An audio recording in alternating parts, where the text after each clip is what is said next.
Could you enlarge the text slightly? Is it possible? Yes, sure. Yeah. Good idea, Mr.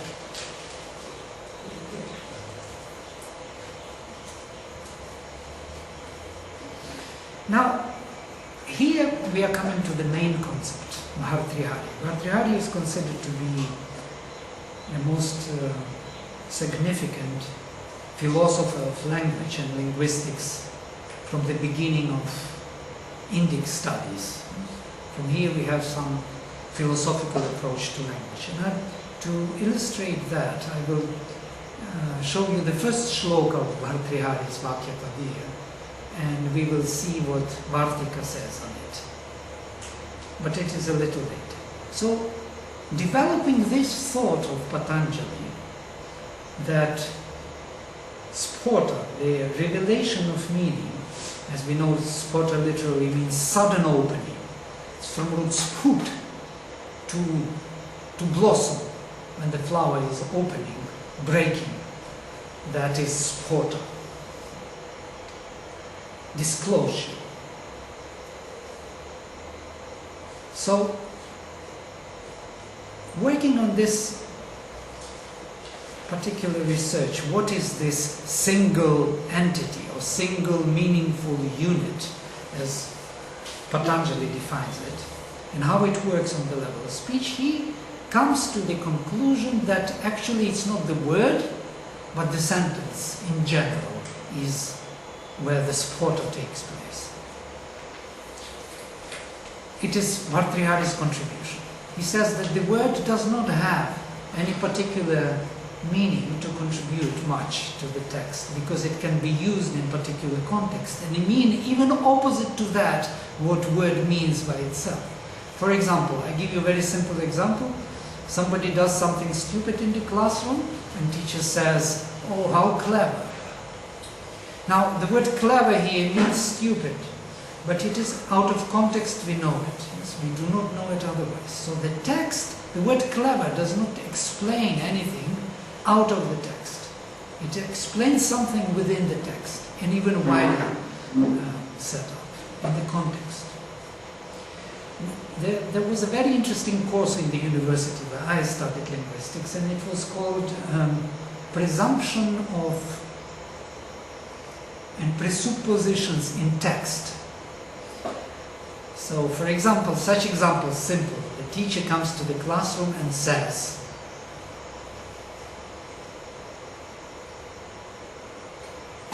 "Don will go to Moscow." What does he say here?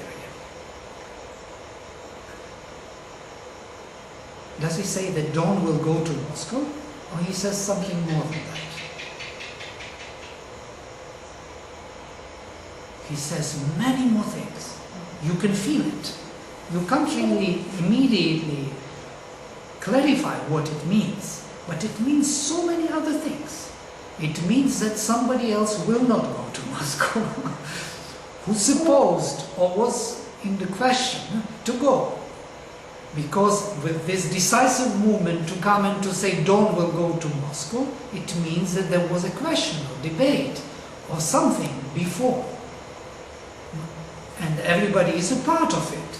You see how many more things are to this meaning, which we cannot read immediately. This presupposition in the context. So Don will go to Moscow. If we localize this meaning, we will never get that sense, which Bhartrihari says, can be read only on the ground. The whole world as it is has a meaning, capital M, which can be grasped only as an indivisible unity.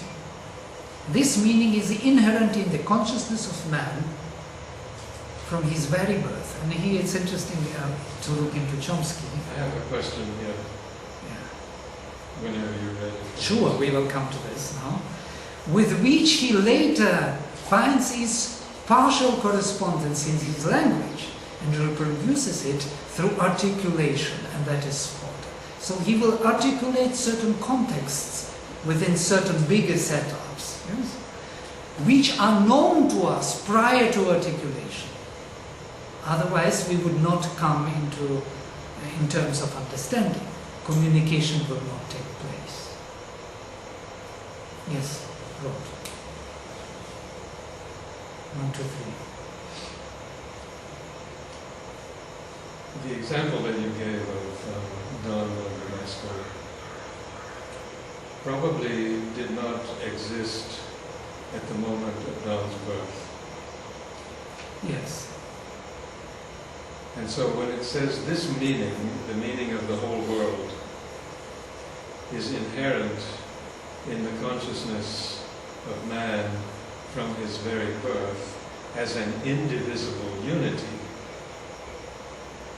that seems to imply that what is there in consciousness is the meaning of the world as a whole.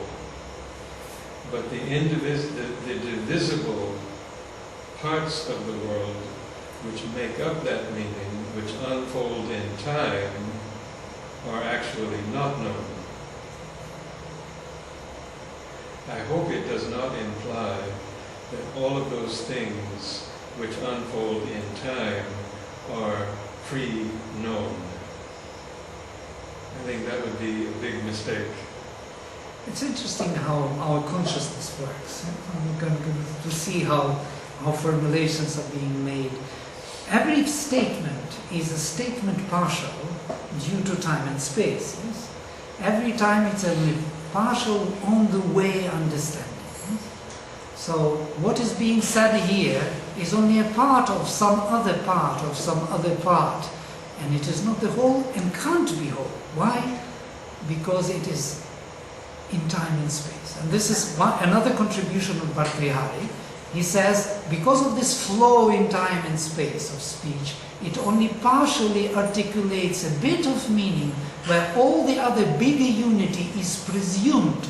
And if it won't be presumed, that's why I mentioned this course of presumption in text.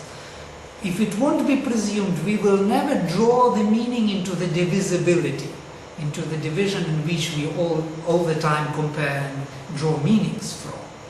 If that indivisible unity is not presumed, we can't communicate. It's an interesting view, it's a philosophical view, and we will see in the first statement of Bhartrihari. I will give you an example. We will read Anadi Nidhanam Brahma, Shabda Tattvam Yadaksharam, what he says about this word. And what is this word doing to us, and how it is bringing divisibility. Though the word is indivisible, otherwise divisibility would not be possible. Divisibility, so to say, is possible only on the presumption of the unity and indivisibility of the whole existence, and all meanings relating to each other into one bigger picture of meaning. I'm not sure I answer your question. I just think it needs to be looked at. Yes. Otherwise, some minds might think that it means that every detail is known at birth. No, what I understand from that sentence, this meaning is inherent in the consciousness of man from his very birth. What I get is his ability to derive meaning from language and from existence. From existence. His Not from ability language, to yes. find meaning. Not that all of the sentences, like Right. or whatever, sentences, then there's an infinite variety of meaningful sentences and circumstances and situations that can arise. But our ability to derive meaning, to understand what is being said, that's inherent at birth. Yes. And that's what computer cannot learn. Yeah, And last right. time when we were you remember this example with artificial intelligence, when the problem with artificial intelligence was that more you explain to computer, more it asks questions. It wants to know everything. So you can't say anything to computer that book is to read, and it asks what is to read. And you have to explain what is to read and what is man and what is to understand and everything. More you explain, more is left to be explained, because how we understand meaning, we do not derive meaning as computer does, by comparing divisions. We are not deriving meaning by comparing divisions. It's the mind's work. We are deriving meaning by this indivisible perception of existence. This is a fundamental notion. Once it is understood, it becomes very interesting to see how other things work. So spota literally means this sudden opening or disclosure which is taking place in both speaker and hearer. And notice this, not only in the speaker, but also in the hearer, the one who is listening, and not necessarily the one to whom you are talking, because you can speak to yourself. You can perceive your own speech. And that's why we have two. They are not kind of blocked. While you speak, you are not completely deaf to the sound of your voice, to the meaning of what you say. And basically what I want to say, that the most conscious speakers would be those who would carefully listen to their own speech. If they can really separate these two functions while doing that, they will achieve certain ability of consciousness to perceive meanings. Yeah, because what happens when you listen to your voice while you're speaking is you enter into the present. Right. You continuously This is one. entering into the present. Right. This is one thing, you enter into the present. Other thing is that you understand that what you say is not necessarily the product of only your mind, and that you have nothing to learn from this particular context in which the speech takes place. So speech becomes a power of inspiration for you. You become a poet. You open up yourself to the sources where the speech makes you understand. Of course, it's you who speak, but it is not fully you who speaks. Never fully you. But I don't want to go so far. It's in tantric. Yes. I'd like to deconstruct that one sentence a little bit more. All right. The whole world as it is has a meaning, Yes. capital M, which can be grasped only as an indivisible unity. If that's true, then the meaning cannot be grasped in its incremental parts. Well, it is not necessarily so, Yeah, because but this is the mind. But the word meaning, the meaning of the world, whatever the world means. For example, perhaps it means that it has meaning. It is something which has meaning. So the world as a whole has a meaning with a capital M, which is known when it's grasped as a whole. Yes. Which means that everything has meaning, but only in relation to that totality. Right. This is true. This is what text says and what Bhartrihari implies, that without that presumption of the wholeness, we cannot really perceive the particular meanings. We can't. It's a nature of consciousness. So that's how we work differently from computers, which want to know by comparative what is what and how it relates. And more they expand their net of relations, more seemingly meaning is appearing there, but there is no meaning there. Definitions. Yeah, only definitions. Definitions of definitions and distinctions of distinctions, which is not the meaning. here would be interesting to come later to the reader's definition of the trace and how mind works.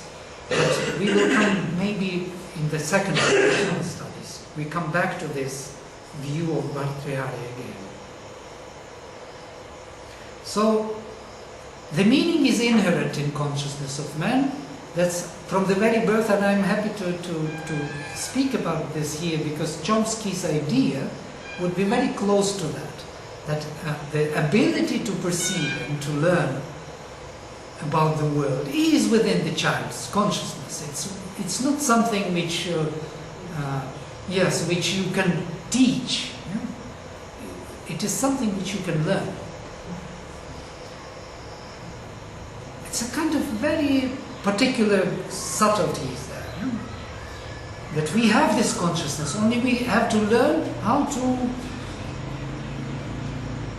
articulate certain meanings and certain relations within this totality. And that's what is language about. So this spota literally means, this disclosure, finally I come to this, both for hearer and speaker, through the process of articulation in both. Now, while I am articulating certain meaning, what is happening within your consciousness, you are re-articulating it. You are not listening to my only dhvani, to my voice, to the sound of my articulation as a rough. You are re-articulating those articulations of meaning which I am making within your own consciousness. And then you understand them, or you don't understand. If my accent would be too terrible that you would not recognize English articulations, you would not be able to do that.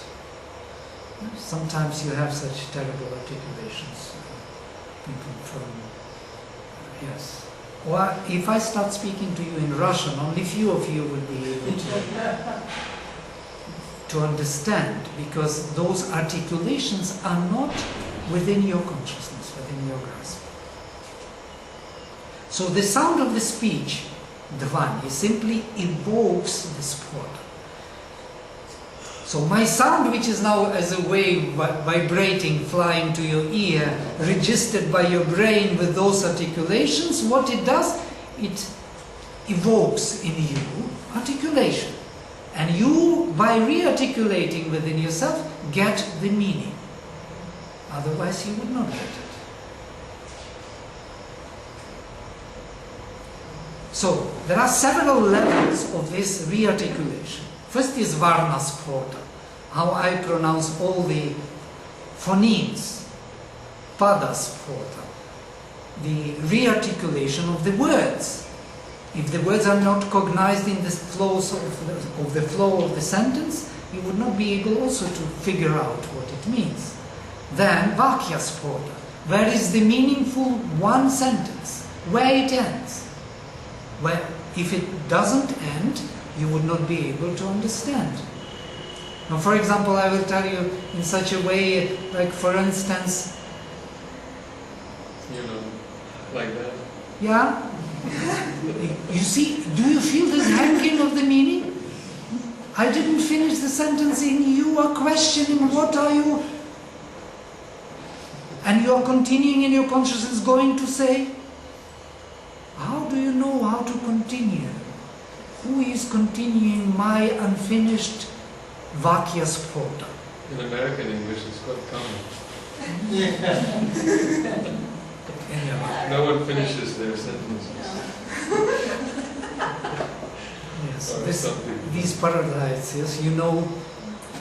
I just realized that with the class of 6 and 7-year-olds that I have, when I introduce them to the idea of a sentence, of course it's defined as a group of words that makes complete sense.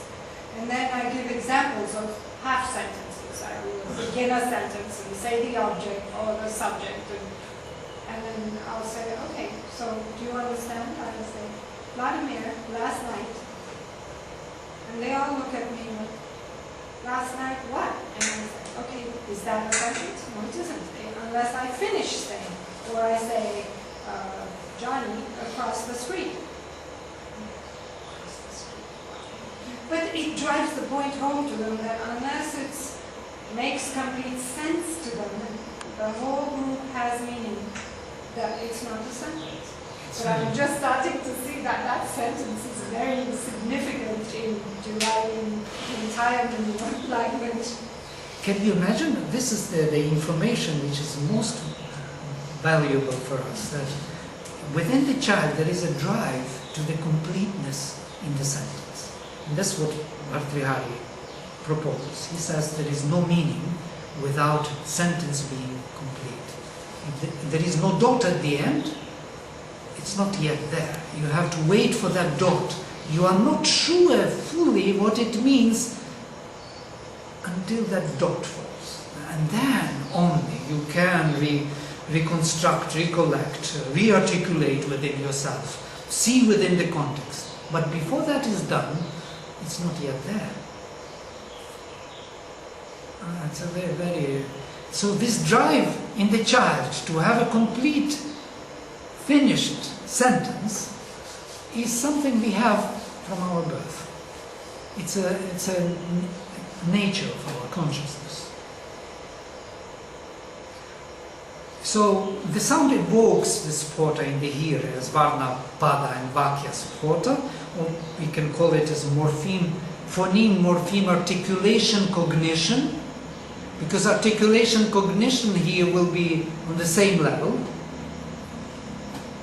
The word articulation cognition, the text articulation cognition, respectively. These three. The differentiation between sound and articulation is one of the fundamental features of the theory of Sporta.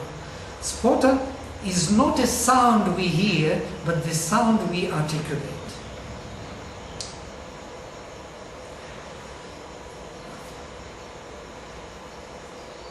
What is interesting here, I can skip all the rest and say to you the next. Sporta is not uttered, but it is perceived by the hearer.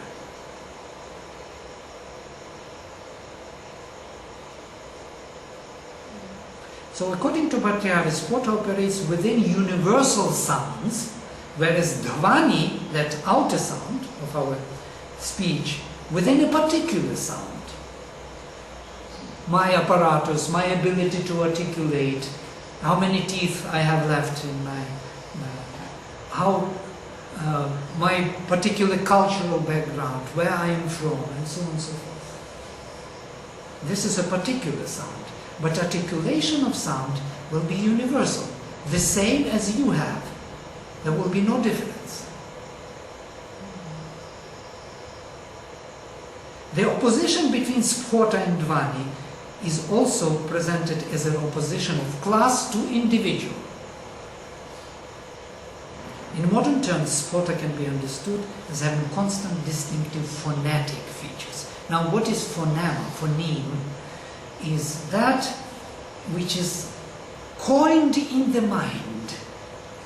And phonic nature is that which is sounding as a loudspeaker. Loudspeaker can be of different qualities. The amplifier can be of different quality, but the articulator of the sound in the mind will be of the same. Phoneme A will have everywhere A quality. It won't be different, but you can pronounce it in many different ways. Sporta is that which is to be manifested, Vyangya, and the Dhvani is manifesting, Vyanjaka. Sporta is not uttered, but it is perceived by the ear. And this is an interesting thing, why I'm saying all this to Rod, that maybe it's not by the sound that the poetry is perceived, but by that subtle impression in the mind of that weight of sound, of that meter which is there, which creates in the mind understanding. Because otherwise people may hear poetry, but it may not touch them, because they have not this ability, subtle ability, to perceive it. This Sporta does not touch them. So it's a certain ability to be a poet, to perceive it, to really enjoy poetry. It's not for everyone. But maybe it's too far-fetched definition. So to make the distinction clearer, Bhartrihari introduces two types of dhvani, two types of sounds. Prakrita dhvani, natural sound, and Vaikrita dhvani, that which is distorted, uttered sound. Where spota is revealed through the former only. So the spota is revealed through Prakrita dhvani, which is never uttered, never heard by the hearer, but uttered within his consciousness.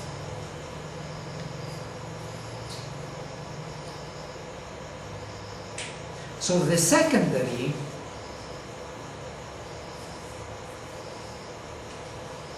Vaikrita sounds, those which we hear as computer hears, and I was giving you the example when I learned English with computer.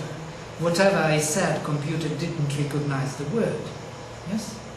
A chair, chair, chair, chair, chair, everything, every way, computer couldn't read my chair.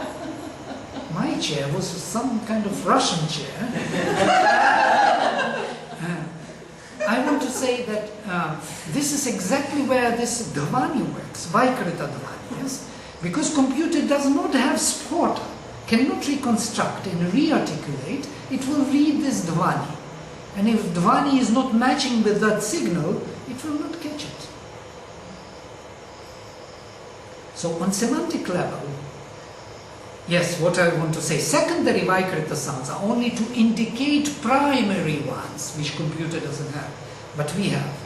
And thus to kindle up the spota with which it, with the help of pratibha. Now I am introducing another term. Pratibha is the flash or the insight of intuition. This is how spota works. This flash is suddenly you say, aha, I got it. I got what you mean. Whether I got it or not, it depends. Maybe I got it in my context. But isn't that... Yes, we are right. Triple prize. Isn't that sound, yes, that I got it, also present in the Prakrita dhvani? it is only in Prakrita dhvani, not in Vaikrita. So it's not only in what is heard, it's also in what is spoken. That's what I'm saying. I'm saying that all this spota is in Prakrita dhvani alone, and not in Vaikrita. Vaikrita only communicates, it evokes, it provokes spota. So this is what Sri Aurobindo maybe calls the soul of the word. Yes, maybe. Yes. Of the poetry, or that particular poetic rhythm.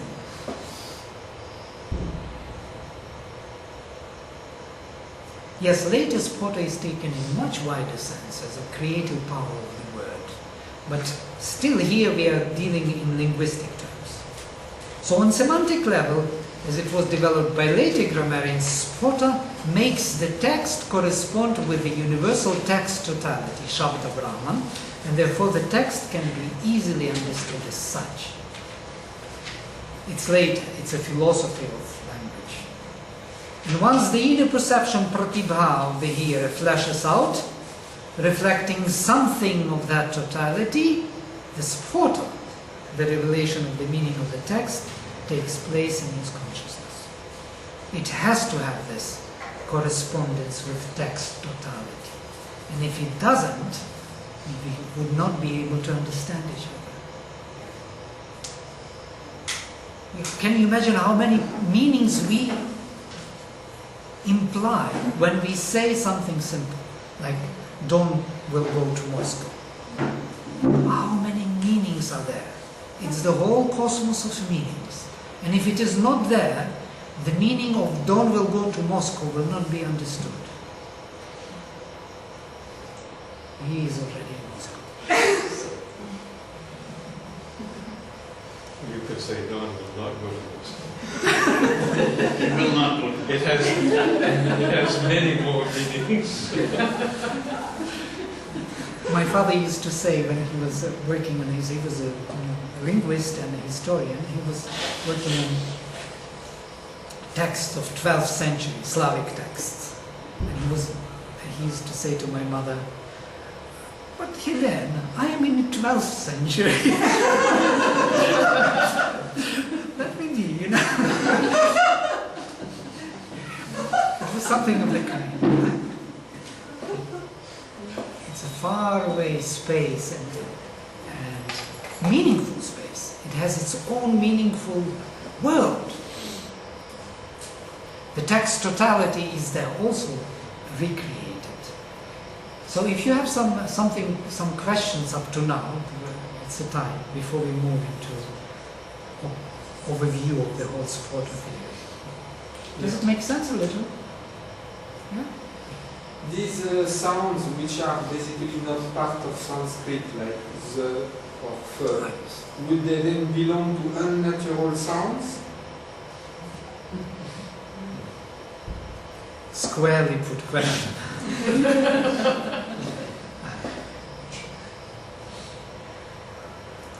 Well, I must then look into Sanskrit alphabet to show why and how and what it is. Because Z, and first of all, there are all sounds in Sanskrit. That there is no Z, there are no voiced fricatives. Now you have Ha, Sha, Sha, Sa, Fa, all of them you have. For example, Balakav, Phalam, Grahnati. Balakav, Patati. F will appear before P. There is such fricative as F. But there is no fricative, there are no voiced fricatives, as you say. There is no J, Z, R, V. With the vowel inside, you mean? Yeah, voiced. That's what is Z and J. Z and J are voiced fricatives. But we have Ha, Sha, Sha, Sa, Fa. We don't have Ra, Ja, Ja, Za, Va. Some languages have that.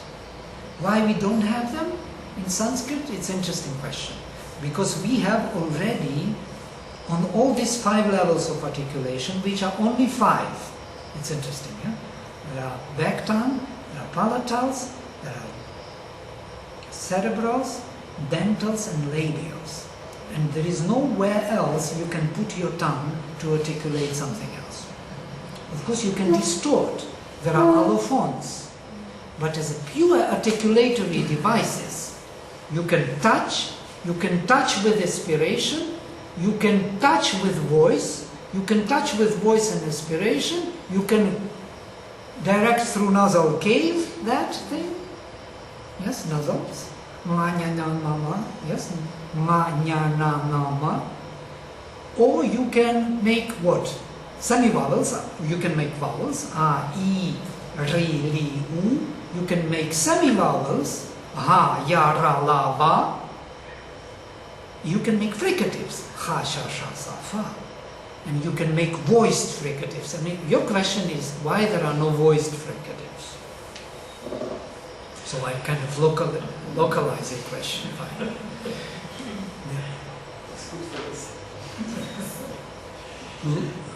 There are no these voiced fricatives because there are already ja sounds.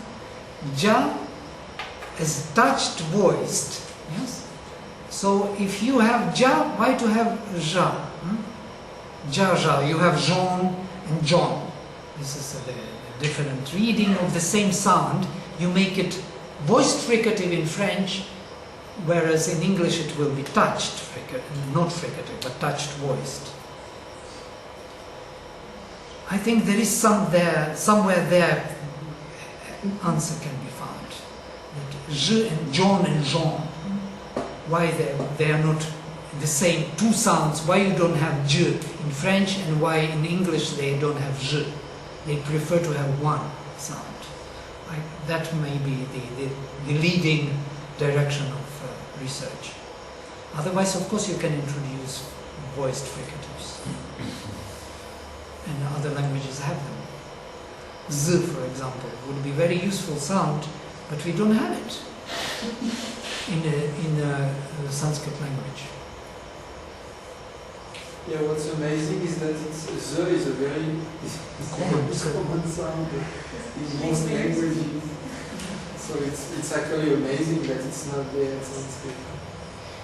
Germans would have other versions about it. Very interesting, because in their language, the voiceless fricatives or voiceless consonants will be voiced in an intervocal position or before vowel, like die Sonne and die Sonne, but D, because E and O, and it is in between two vowels, it will become Z, die Sonne. Also, it's S sound.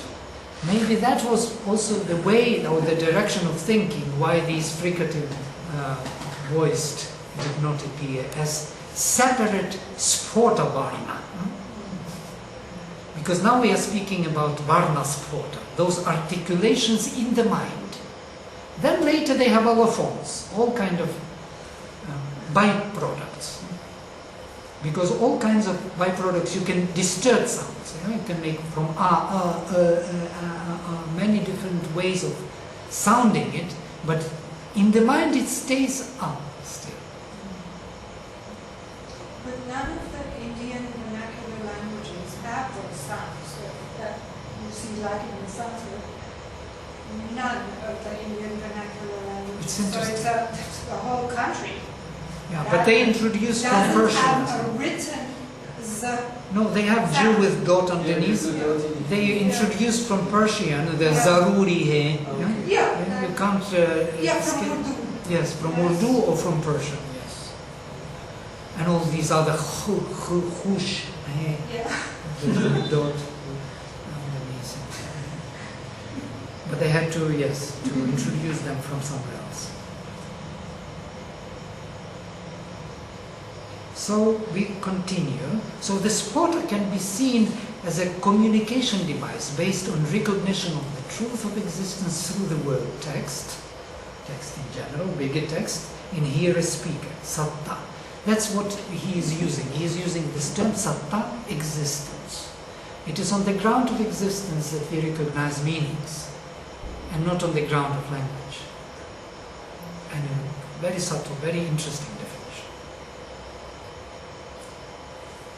It is therefore of a psychological nature, as any human speech is, for the recognition of the meaning of the text is perceived by consciousness, which lies beyond the analytical capacity of the external mind, and carries in itself all meanings, and as such its proper understanding requires a psychological experience.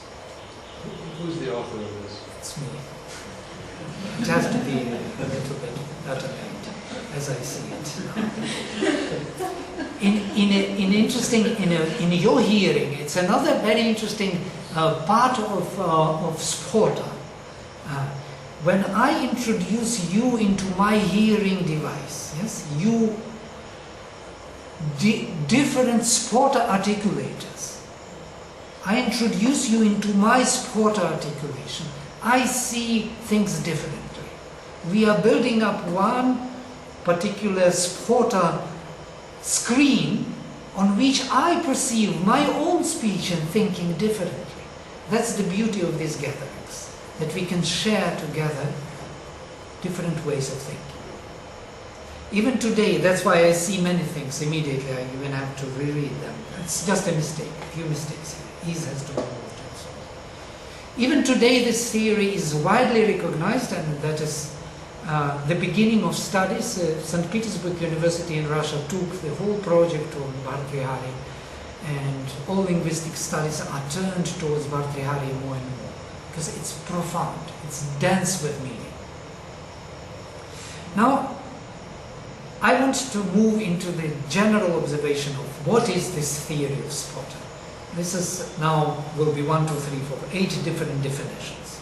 The general overview of the concepts. Today we have to finish it because next time we will move into tantric, into the tantra. So the general overview of the concepts of sporta.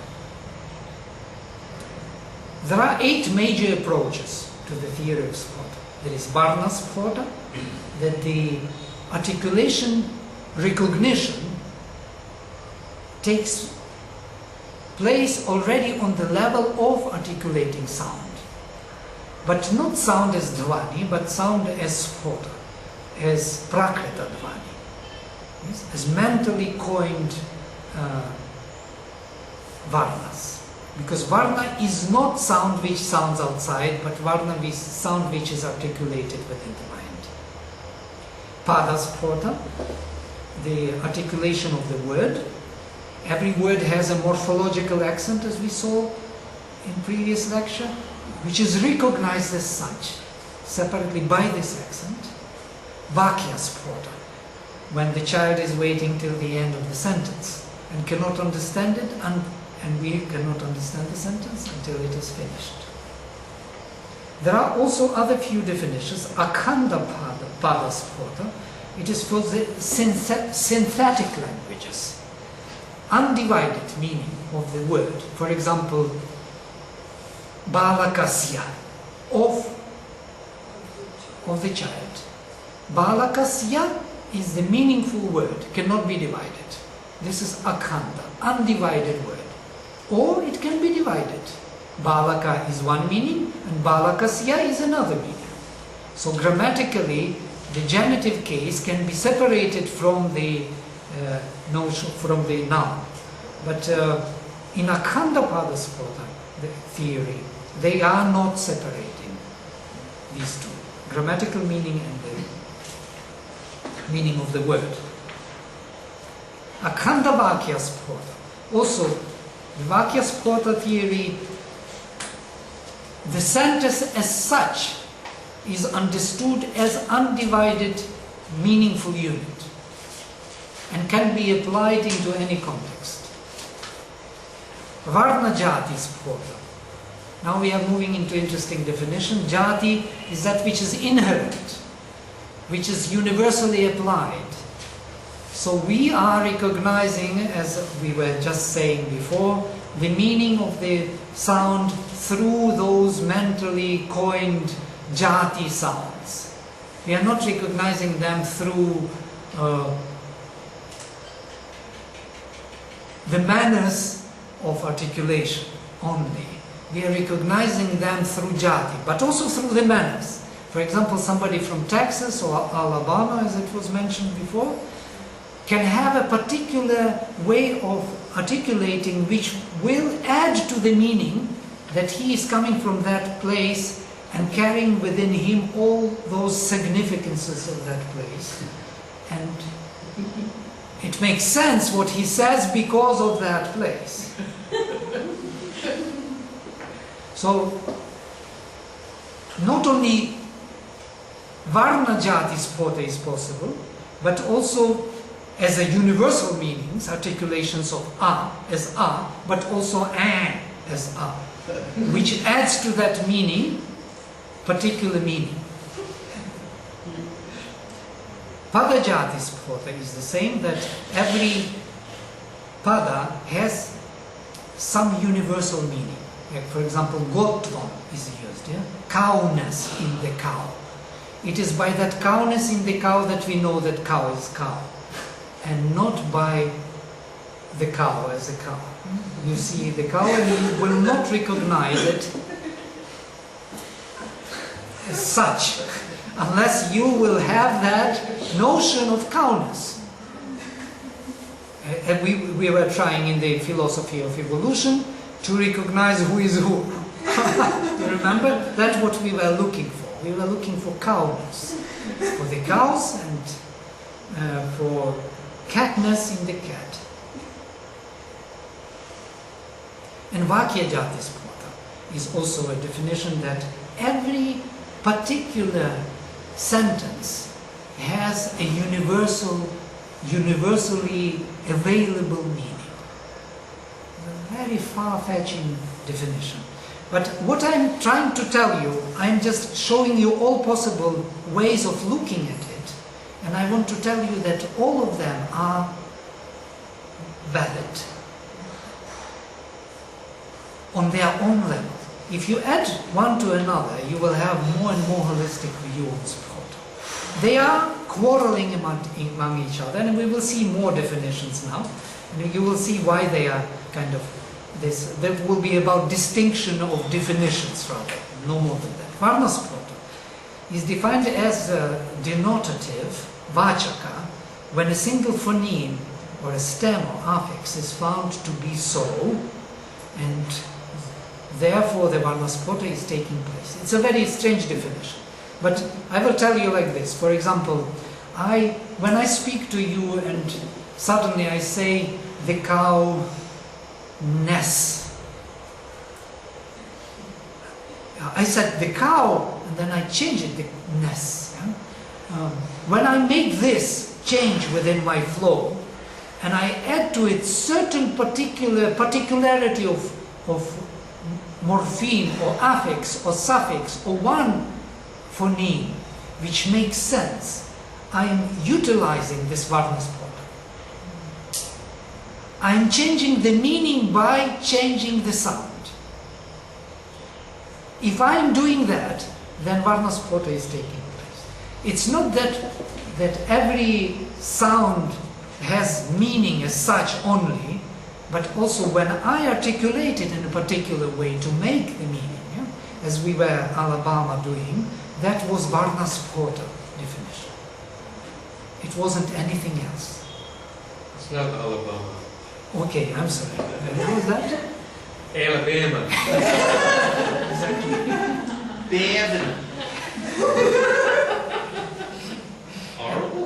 And they have also very particular breathing. They have cows in Alabama also. Cows, not cows. Cows. Classroom. When I had this classroom, it took time for me to really to translate for myself, to re-articulate. Yeah, it's quite interesting. So, but in theory, this theory utilizes the analysis from bottom to top when we take it in a pure grammatical sense, which is mainly found in grammatical treatises such as Panini, descriptive grammar. So he starts with affixes, he starts with alphabet, and he grows into morphemes and so on. Varnaspota has its difficulties in the immediate application to the analysis of the word, especially when the synthetic forms of the word are examined, such as, for example, ghatena, with the port. Yeah? For it cannot clearly define them into separate and meaningful units. Where is the affix, where is suffix, where is root? In synthetic languages, but not in analytical languages. Like in English, if you had the word girl, and then you added girls, it would change the meaning to more than one. Yes. And it's easy to separate that from the girl. Or any other, to the school, yes? If I say Vidyalayam in Sanskrit, to the school, it doesn't say, it's very difficult to define where that definition of directness is, yes? Well, for Russian language it's the same. But for Hindi, When the question was asked about natural sound and unnatural sound, maybe the question was not about natural or unnatural, but natural or synthetic, or natural sound or artificial constructed sound.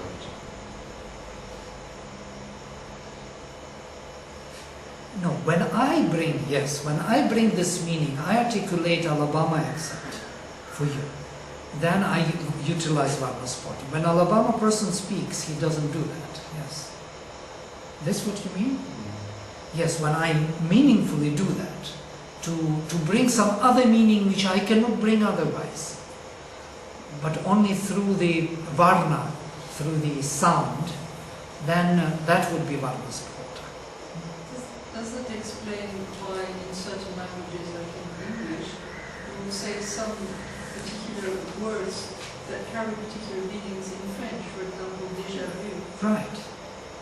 There is no translation in English of the concept of déjà vu, so you have to say it in French. It's an interesting notion of also yes, borrowing words from other languages. Sri Aurobindo has very rich vocabulary, and in Savitri you can meet even Russian words, by the way. So, yes, such words like ukaz. Do you know what is ukaz?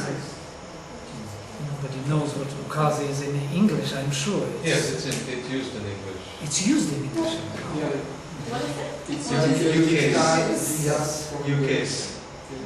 For instance, Israel was founded by a UCAS from the Right. But it must have Origin. an earlier root meaning. Right. Should look into Sanskrit. Yes, it is. It is uk-vak. Yes? Указывать, казать done later, but uk is the major root from which we have in Russian language учить, учитель, and also уктряние, глаголемое брахмане, устроиться мясо не едешь, it's from... It must have a Latin form. Yes. But it is interesting that my father wrote the whole article on this. There was a mentioning of uktriani, uktar, uktri, vaktar. They speak the word, gлаголемые брахмане. They call themselves brahmanas. And it is from Tatishchev letopis, which is the 17th century. Nobody heard about them, of brahmanas at that time. But what is interesting that these Uktriani, they lived in the north of Germany, in north of Poland and Germany, where Prussia was. And there was a Rügen, maybe some of you know even the island Rügen, where they lived and where they are coming from. And they were Uktriani, they called themselves Brahmanas. They didn't eat meat, they had only honey, and they offered with honey and flowers to the gods. And they called themselves Uktriani. And it's very interesting because Sloviani in general, Sloviani, is those who carry the word. And I think that was the translation of all those tribes. Because when Casimir, the hegemon of Poland, came to Russia and he asked them, who are you people? They said, we are Russians. No, we are Sloviani. But whose are you? They said, we are Russians. And it seems that Rus was the tribe of Scandinavia, and the first king, Rurik, was coming from Scandinavia, from Nordic bloods, from the north. And they were invited to rule, and the whole country took the name of Russian as an adjective, ruled by Rus. So they belong to Russian ruling, but they are themselves Sloviani. They were making this distinction in the 17th century. Later it was lost completely. Never had any distinction. It's just for you to think how things, because Uktriani, Vaktar, and here exactly Ukaz is from the same root. Vach, speech, to speak. So Padaspota maintains that the finished word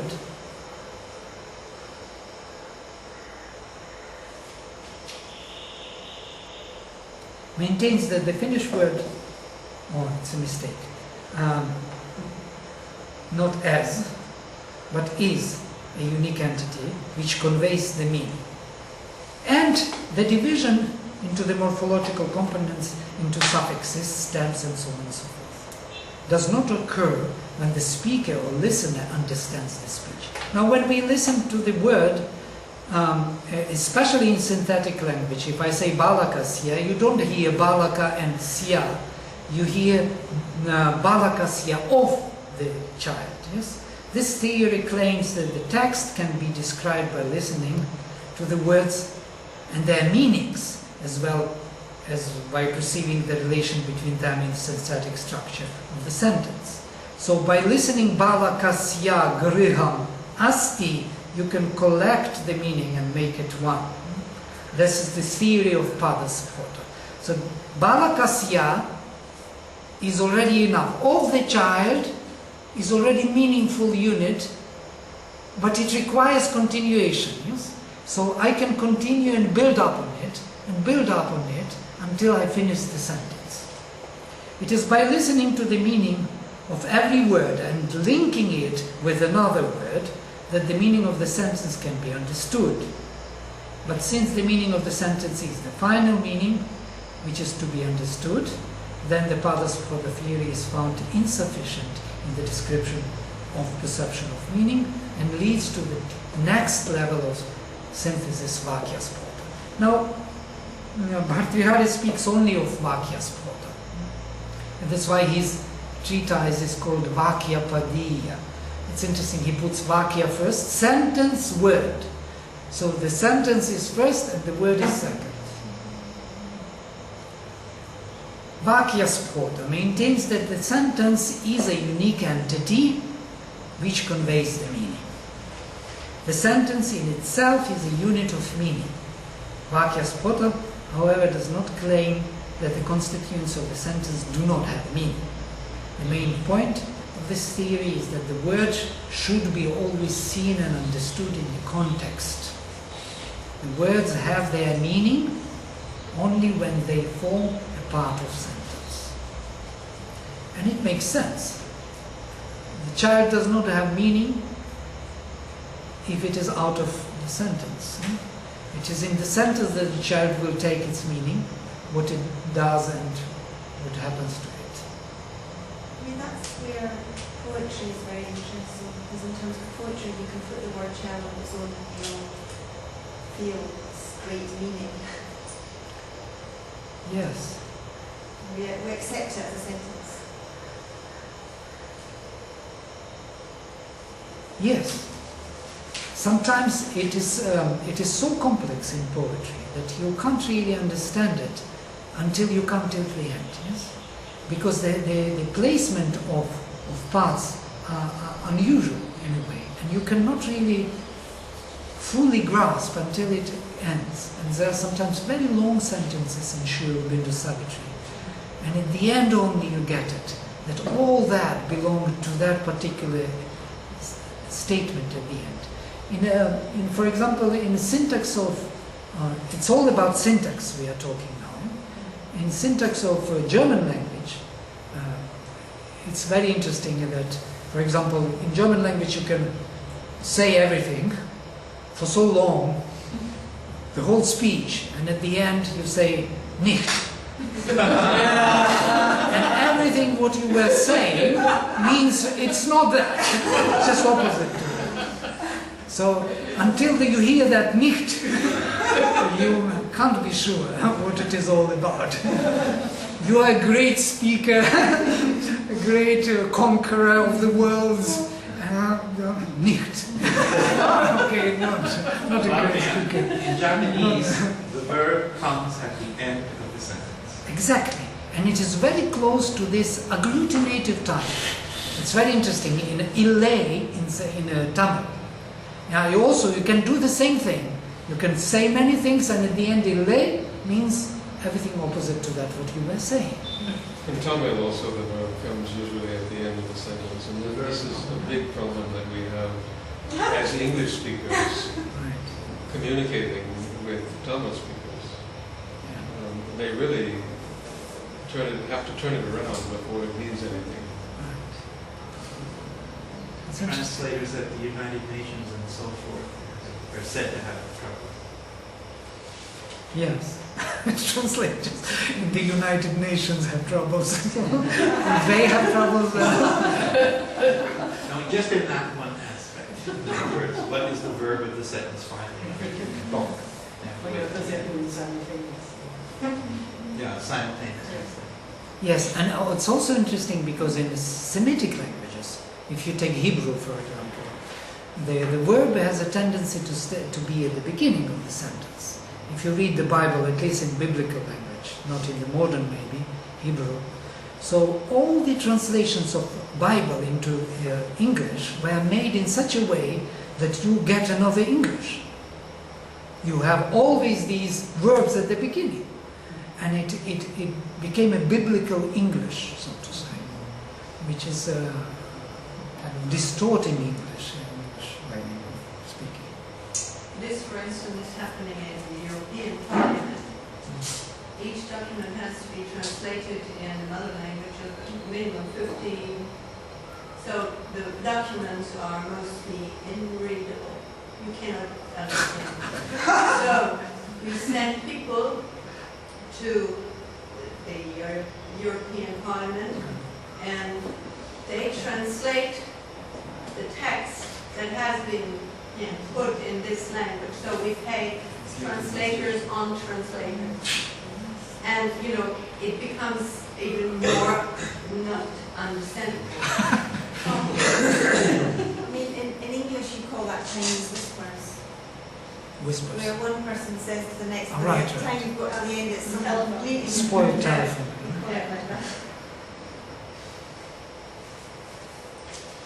Yes, because what I have read, for example, Chinese translation of Pushkin into Chinese and back from Chinese to Russian. Believe me, there was nothing of the kind. Pushkin never said anything of the kind. There was another text altogether about other subjects.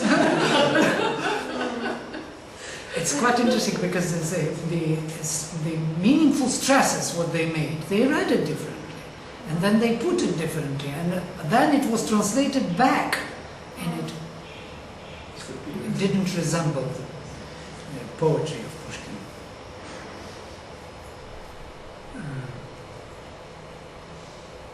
So there is this Akhanda Padaspada, which maintains that the word is perceived as undivided single meaningful unit, bearing unit, meaning bearing unit, it's the wrong word, undivided single meaning bearing unit.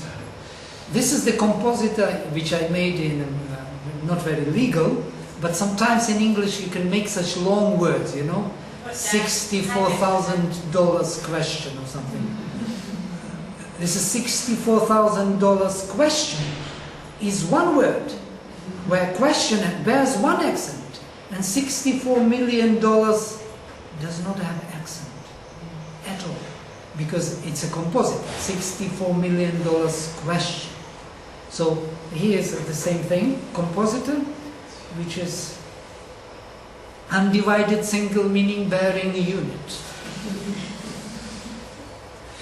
So it is not perceived by its parts, suffixes, stems, but a single and undivided meaningful unit. We just now saw it. Akhanda Vakya Sprota says that it is insufficient to perceive the separate word. For in ordinary communications, the sentence as the whole is perceived as a meaningful and not a separate word. Bhartrihari thinks that such division of the sentence into words and stems, etc., does not exist in the ordinary perception of speech. This is quite normal. We are not listening to the words. We are listening to the meaning.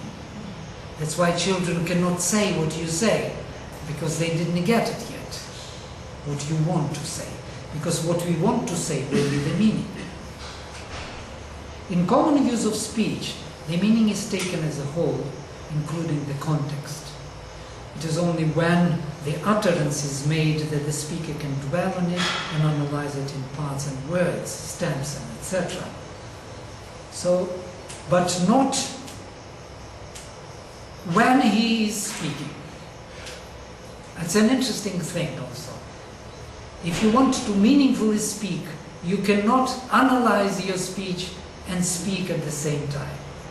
You will have to be driven by something which is meaning-driven spirit, and whatever mistakes you make in this particular drive will be forgiven you by the listener because you are driven by the meaningful drive. I make millions of mistakes in English all the time. But because I am driven by meaningful spirit, you understand me and you reconstruct it in your articulation. Knowing that, I am allowing myself to do that. If I would not know that, I would be stuck to that particular problem that I can't speak pure English, and I would be absolutely devastated at every turn that I can't communicate. But communication is not in proper grammatical structure of the word or the sentence. It is somewhere else, using that grammatical structure. So I am using myself as an example. And if he is able to grasp the parts of speech while speaking, such as syllables, he will lose the meaning of it all. That's Bhartrihari's definition. If I will start really listening to my syllabic or articulation and so on and so forth, I am deviating from the meaningful drive. I am becoming artificially articulating something which is not there anymore. According to this theory, the Varna and Padaspota describe language in its functions, not in its use. So Vyaktispota and Jatispota, I'm not sure about timings. 4 reps. Oh, we are at the end, yeah? 15. That past. So maybe I will finish it next time, and we will move into, it will be a good link for us to make a link. I wanted to finish today this particular section, but I couldn't somehow because of many different examples. Take 5 more minutes. 5 minutes. We have 5 minutes, then I will finish. To answer the question whether spota is particular or universal, there are 2 different theories or 2 different approaches. Vyaktispotavada and Jatispotavada.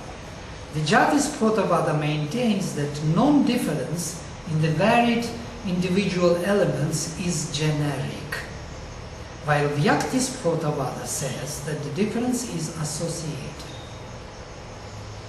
I will explain. The Jatispotavada, for the Jatispotavada, the meaning-bearing word is the class, cowness. It is through the cowness that we know that cow is cow, which is revealed by individual instances. We see the cow and we relate to cowness. The individuals are not meaning bearers. They are simply indicators of that universal meaning. This is Jati. But Vyakti says something else. Vyakti emphasizes that actually it's not fully like that. That this particular cow, individual cow, with its black and white spots, and with these particular beautiful horns, already contributes a lot to meaning, more than only cowness. It's not only from the cowness that we draw the meaning of this cow, but from many other particularities which cow bears. Both are valid and complementary.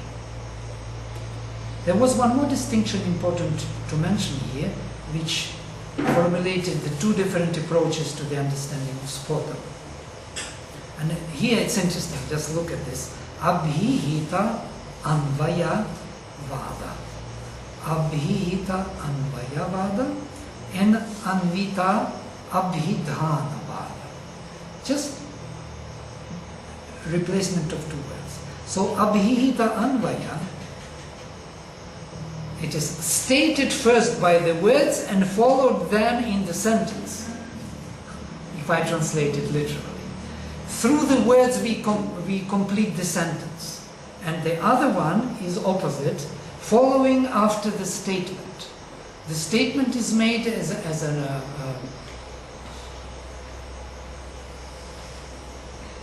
an intention. It's clear, and from intention the construction of the words is taking place. But both are valid. It depends on your priority in your mind, how you would like, how you work, this or that time. So all these theories of spota with many other variations and commentaries, make a rich layout for the linguistic studies of meaning in the terms of structural semantics, and together represent a holistic view in defining all possible approaches to meaning within the grammatical structure, morphology and syntax.